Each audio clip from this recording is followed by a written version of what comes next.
Sam with Gorilla's Garage again. This is a 97 Toyota Land Cruiser with the 4.5 inline 6.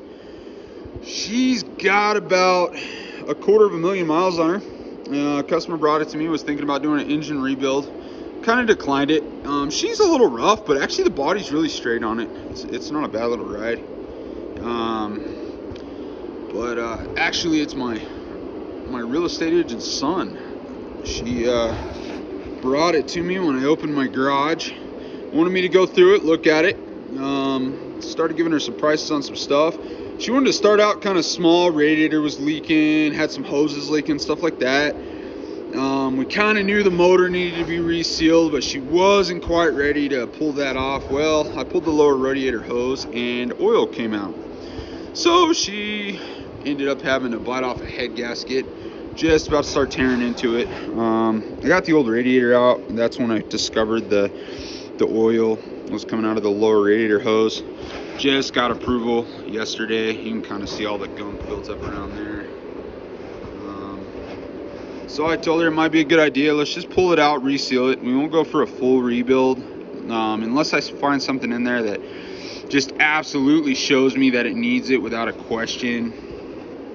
I'm probably just gonna reseal it go through and redo it, revamp it, make it nice. I like these little motors. Before I was a Cummins fanatic, I was really into Toyotas. First motor I ever rebuilt was a 22RE. Super simple motor. Actually, I was 16 years old and I got a Chilton's manual. I was really into engines and everything, and so I thought, why not rebuild one? I had a little Toyota pickup with it blown up, and I figured, I'm gonna try it, and I did. I had some help with some friends and stuff like that. A lot of it I just read and redid. I'm just kind of going an overview of this little motor right here. I'll have a video when I start tearing apart. I'm just gonna set the camera up on a tripod and kind of show you going through it step by step, tearing it apart. But yeah, these things are kind of like Cummins. They're worth their weight in gold. Great vehicles though. I actually really like them. But yeah, back to my previous story. One of the first motors I ever rebuilt was a 22RE, 4-cylinder, and I went completely through it at 16 years old with a Chilton's manual in my garage by myself. Had a few friends help me, and kind of fell in love with them. It was a great little truck. It just didn't end up being what I needed to do, pulling and everything else, and what I decided I was gonna do in my life. So that's when I got into Cummins. They do the job that I need them to do, but I do have a soft spot for these Toyotas. I started upgrading this one already. There's the aluminum radiator right there.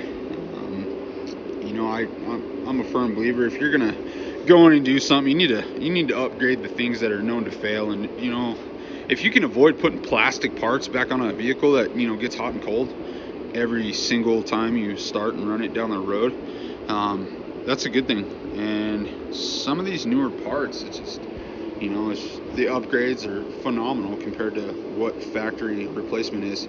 So I'm going to go through this and I'm going to make it run a lot better for him, and I'm going to make it not leak oil.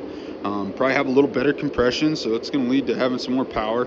I'm going to get the head ripped off of it, take it down to a local machine shop, and get them to mill it, go through, do a valve job, valve guides. I'm going to have it on a engine stand and just twirl it around and reseal it completely and put it back in the vehicle. But yeah, there's a little quick overview of this 97 I'm working on. Like I said, great little car.